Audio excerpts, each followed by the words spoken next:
پیارے دوستو، جو لوگ فجر کی نماز کے بعد سو جاتے ہیں وہ حضرت علی رضی اللہ تعالی عنہ کا یہ فرمان ضرور سن لیں۔ حضرت عائشہ رضی اللہ تعالی عنہ کی مشہور روایت ہے کہ جب مؤذن فجر کی اذان دے کر خاموش ہو جاتا ہے اور سورج طلوع ہو جاتا ہے، یعنی صبح کی روشنی پھیلنے لگتی، تو آپ صلی اللہ علیہ وآلہ وسلم کھڑے ہو جاتے اور 2 رکعت سنت فجر ادا کرتے۔ اس کے بعد اپنی داہنی کروٹ پر لیٹ جاتے تھے، یہاں تک کہ مؤذن اقامت کہنے کی اجازت حاصل کرنے کے لیے رسول کریم صلی اللہ علیہ وآلہ وسلم کے پاس آتا تو آپ صلی اللہ علیہ وآلہ وسلم نماز کے لیے مسجد تشریف لے جاتے تھے۔ حضرت عثمان رضی اللہ تعالی عنہ سے مروی ہے کہ آپ صلی اللہ علیہ وآلہ وسلم نے فرمایا، فجر کی نماز کے بعد سورج نکلنے تک ذکر خدا میں لگے رہنا رزق میں فراوانی کے باعث ہے۔ حضرت فاطمہ رضی اللہ تعالی عنہ بیان کرتی ہیں کہ میں صبح کے وقت سوئی ہوئی تھی کہ نبی کریم صلی اللہ علیہ وآلہ وسلم میرے پاس سے گزرے تو آپ صلی اللہ علیہ وآلہ وسلم نے مجھے پاؤں سے ہلایا اور فرمایا، بیٹی اٹھو اور اپنے رب کی طرف سے رزق کی تقسیم میں شامل ہو جاؤ اور غفلت شعار لوگوں کی عادت اختیار نہ کرو۔ اللہ تعالیٰ طلوع فجر سے طلوع آفتاب تک لوگوں کا رزق تقسیم کرتے ہیں۔ حضرت انس بن مالک رضی اللہ تعالی عنہ کی روایت ہے، تلاش رزق کی خاطر طلوع فجر سے طلوع آفتاب تک مت سویا کرو۔ حضرت انس سے اس کی وضاحت طلب کی گئی تو فرمایا کہ اس وقت 70 مرتبہ تسبیح و تکبیر و فکر کرنے سے روزے میں برکت ہوتی ہے۔ حضرت علی رضی اللہ تعالی عنہ کی روایت ہے، اس زمین کی سطح پر کیے جانے والے 3 کاموں کی وجہ سے زمین اپنی تکلیف کا اظہار کرتی ہے۔ نمبر 1، کسی کا ناحق خون بہانے سے۔ نمبر 2، وہ غسل جو زنا کے ارتکاب کے بعد کیا جائے۔ اور نمبر 3، طلوع آفتاب سے پہلے سونے سے۔ حضرت ابو وائل فرماتے ہیں، ہم صبح کی نماز پڑھنے کے بعد حضرت عبداللہ بن مسعود رضی اللہ تعالی عنہ کی طرف گئے، دروازے سے سلام کیا تو انہوں نے ہمیں اجازت دے دی، مگر اب تھوڑی دیر دروازے کے ساتھ ٹھہرے رہے تو ایک باندی آئی اور اس نے کہا، تم اندر کیوں نہیں داخل ہو رہے؟ پھر ہم اندر داخل ہوئے تو دیکھا کہ حضرت عبداللہ بیٹھے تسبیح پڑھ رہے تھے۔ انہوں نے فرمایا، تمہیں کس چیز نے اندر آنے سے روکا جبکہ تمہیں اجازت دے دی گئی تھی؟ تو ہم نے کہا، حضرت کوئی بات نہیں سوائے اس کے کہ ہم نے خیال کیا کہ شاید گھر والوں میں سے کوئی سو رہا ہو۔ اس پر حضرت عبداللہ نے فرمایا، تم نے ابن ام عبد کے گھر والوں کے بارے میں غلط کا گمان کیا ہے۔ راوی کہتے ہیں کہ پھر حضرت عبداللہ نے تسبیح پڑھنا شروع کر دی، یہاں تک کہ خیال ہوا کہ سورج نکل گیا ہے تو باندی سے فرمایا، دیکھو کیا سورج نکل آیا؟ متعدد روایات میں ہے کہ اللہ پاک صبح صادق سے لے کر طلوع آفتاب تک مخلوق کے لیے رزق تقسیم کرتے ہیں، یعنی وہ لوگ جو اس پورے وقت میں غافل رہتے ہیں اور رزق کی برکت سے محروم ہو جاتے ہیں۔ اس حدیث سے معلوم ہوا کہ صبح صادق سے لے کر طلوع آفتاب تک رزق کی تقسیم ہوتی ہے، اس وقت سونا غفلت شعار لوگوں کا رویہ ہے۔ نبی کریم صلی اللہ علیہ وآلہ وسلم اور صحابہ کرام رضوان اللہ اجمعین کا طریقہ کار یہ تھا کہ جب وہ فجر کی نماز پڑھ لیتے تھے تو سورج کے طلوع ہونے تک اپنی جگہ پر ہی بیٹھے رہتے اور ذکر و اذکار میں مشغول رہتے تھے۔ اس وقت ذکر الہی میں مصروف رہنا حصول رزق میں اضافے کا باعث ہے، اور ہمارے معاشرے میں راتوں کو جاگنا تو پیارے دوستو جیسے ٹرینڈ ہی بن گیا۔ نوجوان نسل رات کو 3 4 بجے تک جاگتی ہے اور انسٹا، فیس بک، واٹس ایپ وغیرہ پر اپنا وقت ضائع کرتے رہتے ہیں۔ اسی طرح ان کی صبح کی نماز بھی قضا ہو جاتی ہے اور یہ دوپہر کے 12 یا 1 بجے تک سوئے رہتے ہیں، اور ان کے گھر میں بھی کوئی ایسا فرق نہیں ہوتا جو انہیں ایسا کرنے سے باز رکھے۔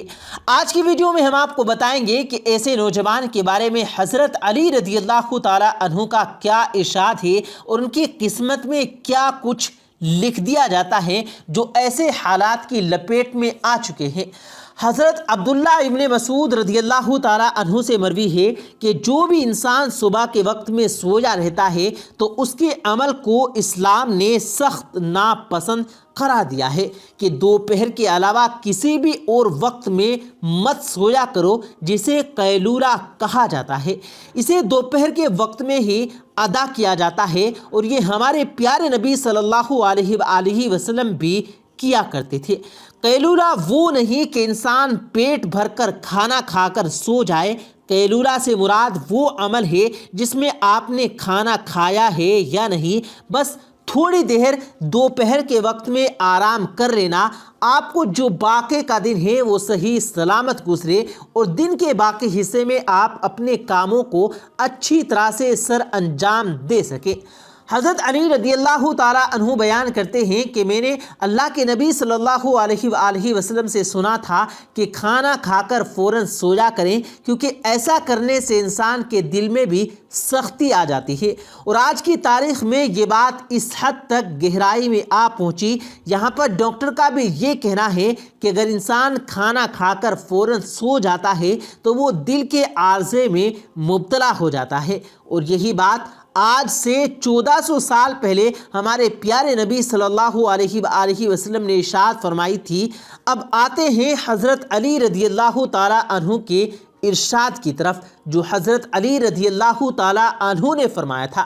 جب حضرت علی رضی اللہ تعالیٰ عنہ کی خدمت میں ایک شخص حاضر ہوا اور عرض کی، یا علی، صبح سویرے جو شخص سویا رہتا ہے اس کی قسمت میں کیا کچھ لکھ دیا جاتا ہے؟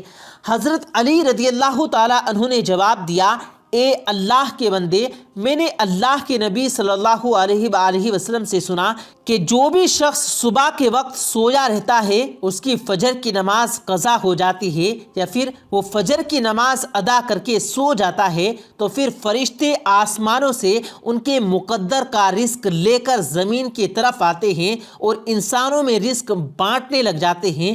تو جب کسی انسان کو سویا ہوا دیکھتے ہیں تو ان کے حصے کا رزق فرشتے واپس اپنے ساتھ لے کر آسمانوں کی طرف لوٹ جاتے ہیں، اور جب وہ اپنی نیند سے بیدار ہوتا ہے تو ایسے لوگ اپنے رزق کی تنگی کی شکایت کرتے پھرتے ہیں۔ آپ نے اکثر ایسے لوگوں کو دیکھا ہوگا، کبھی آپ ان لوگوں سے جو رزق کی تنگی کی شکایت کرتے ہیں ان سے جب آپ یہ پوچھیں گے کہ صبح یہ لوگ کتنے بجے اٹھتے ہیں تو ان کا جواب لازماً یہی ہوگا کہ صبح سویرے تو ہماری آنکھیں نہیں کھلتی، ہم سے صبح سویرے اٹھا ہی نہیں جاتا، ہمیں صبح اٹھنا مشکل لگتا ہے۔ اسی لیے یہی وجہ ہے کہ جس کی وجہ سے ایسے لوگوں پر رزق تنگ کر دیا جاتا ہے اور پھر وہ اپنی تنگ دستی اور بے روزگاری کی شکایت کرتے پھرتے ہیں۔ تو میری آپ سے گزارش ہے کہ صبح سویرے اٹھ کر فجر نماز ادا کریں، قرآن پاک کی تلاوت کریں، پھر اس کے بعد اپنے دن کا آغاز کریں۔ پھر آپ دیکھیں گے کہ آپ کا دن کیسے سکون کے ساتھ گزرتا ہے۔ آپ کے دن میں بھی برکت ہوگی اور رزق میں بھی۔ اور اسی کے برعکس جو لوگ 12-1 بجے تک سو کر اٹھتے ہیں ان کا یہ حال ہوتا ہے کہ جب وہ اپنے دن کی شروعات کرتے ہیں تو انہیں اپنے کام کی ہی سمجھ نہیں آ رہی ہوتی، اور وہ یہ بھی نہیں جانتے کہ ان کا آج کا دن کیسے گزرا ہے۔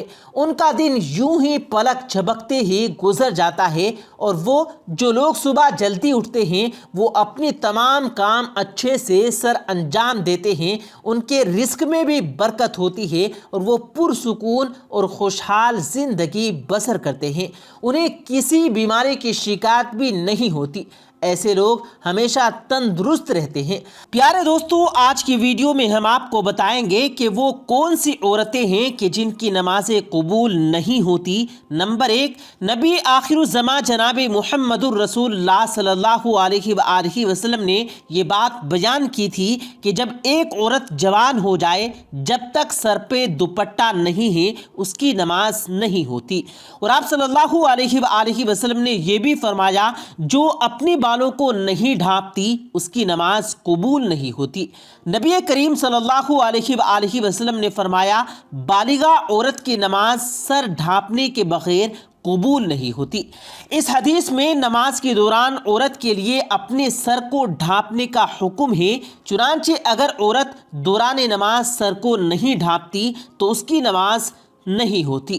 نمبر 2، رسول کریم صلی اللہ علیہ وآلہ وسلم نے یہ بھی فرمایا اگر کوئی عورت مسجد میں جاتی ہے عطر اور خوشبو لگا کر جب تک وہ غسل نہیں کر لیتی اس کی نماز قبول نہیں ہوتی۔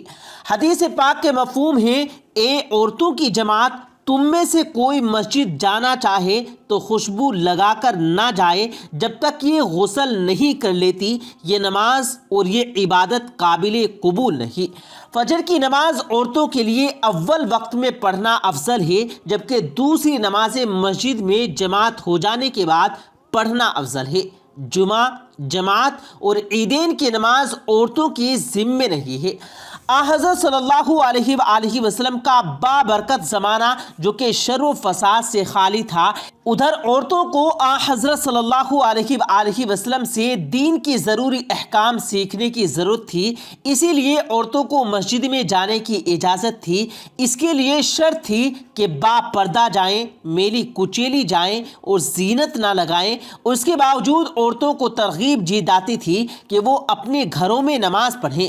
چنانچہ حضرت عبداللہ بن عمر رضی اللہ تعالی عنہ سے روایت ہے کہ حضرت صلی اللہ علیہ وآلہ وسلم نے ارشاد فرمایا اپنی عورتوں کو مسجد سے نہ روکو اور ان کے گھر ان کے لیے زیادہ بہتر ہیں۔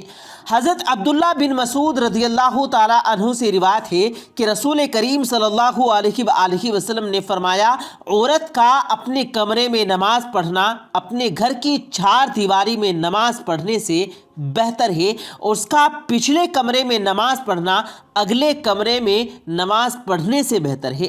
مسند احمد میں حضرت ام حمید سعدیہ رضی اللہ تعالی عنہا سے مروی ہے کہ انہوں نے عرض کیا یا رسول اللہ صلی اللہ علیہ وآلہ وسلم میں آپ کے ساتھ نماز پڑھنا پسند کرتی ہوں۔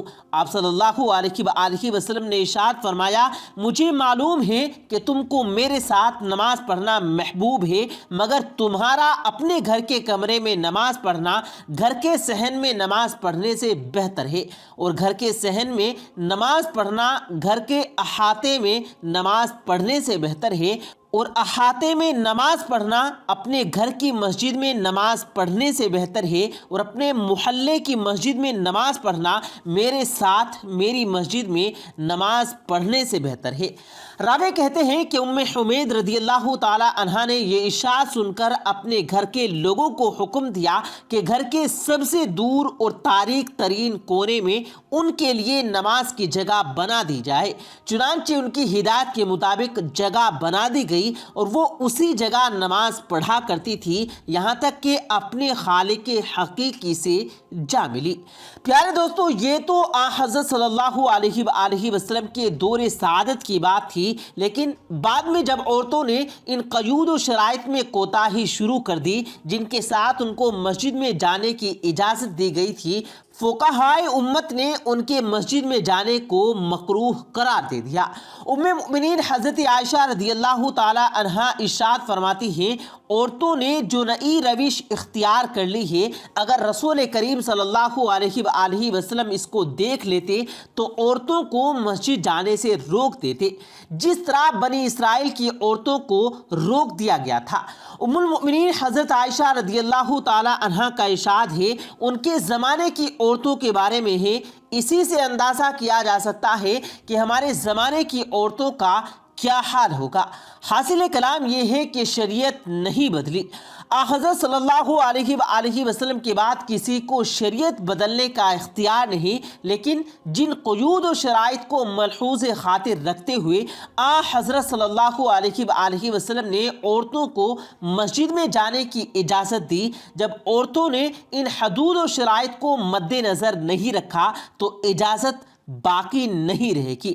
اس بنا پر فقہائے امت نے جو در حقیقت حکمائے امت ہیں عورتوں کی مساجد میں حاضری کو مکروہ قرار دے دیا، گویا یہ اپنی اصل کے اعتبار سے جائز ہے مگر کسی عارضے کی وجہ سے ممنوع ہو گئی ہے۔ اور اس کی مثال ایسی ہے کہ کسی مصیبت کے زمانے میں کوئی طبیب کوئی ڈاکٹر حلال جانور کا گوشت کھانے سے منع کر دے، اب اس کے یہ معنی نہیں کہ اس نے شریعت کے حلال و حرام کو تبدیل کر دیا، چینج کر دیا، بلکہ اس کا مطلب یہ ہے کہ ایک چیز جو جائز اور حلال ہے وہ ایک خاص موسم اور ماحول کے لحاظ سے مضر صحت ہے، اس لیے اسے منع کیا جاتا ہے۔ نمبر 3، شوہر کی نافرمانی کرنے والی عورت کی نماز بھی قبول نہیں ہوتی۔ حدیث پاک کے الفاظ ہیں، 3 ایسے لوگ ہیں جن کی نماز قبول ہونا تو دور کی بات کانوں سے اوپر نہیں جاتی۔ پہلا، جو غلام مالک کی اجازت کے بغیر دوڑ گیا ہو، اگر وہ جا کر تہجد بھی پڑھے گا لیکن اس کی کوئی بھی نماز یا عبادت قبول نہیں ہوگی۔ اور ایسی عورت جو اپنے شوہر کو ناراض کر کے رات گزارتی ہے، اس کی بھی نماز قبول نہیں کی جاتی۔ اور تیسرا، ایسا انسان جو لوگوں کو نماز تو پڑھاتا ہے لیکن لوگ اس کی امامت پر خوش نہیں ہیں، یعنی پسند نہیں کرتے، شرط یہ کہ کوئی شرعی سبب ہو، ویسے مزاج کی بات نہ ہو۔ ایسا انسان اگر کسی سبب کے لوگ اسے پسند نہیں کرتے تو ایسے انسان کی نماز بھی قبول نہیں ہوتی۔ حضرت ابو ہریرہ رضی اللہ تعالی عنہ سے روایت ہے کہ آپ صلی اللہ علیہ وآلہ وسلم نے فرمایا، 3 لوگوں کی نہ نماز قبول ہوتی ہے اور نہ کوئی نیکی اوپر چڑھتی ہے۔ نمبر 1، بھاگے ہوئے غلام کی، جب تک کہ وہ اپنے مالک کے پاس نہ آ جائے اور اس کے ہاتھوں میں اپنا ہاتھ نہ دے دے۔ نمبر 2، ایسی عورت جس کا شوہر ناراض ہو۔ اور نمبر 3، اور مشت شرابی کی، جب تک شراب کا اثر ختم نہ ہو جائے۔ اس حدیث کے فائدے میں بیان کیا گیا ہے کہ مرد عورت پر نگران ہے اور عورت اس کے ماتحت ہے۔ خدا کے بعد عورت کے لیے شوہر ہی ہے۔ والدین کے حق پر شوہر کا حق غالب ہو گیا۔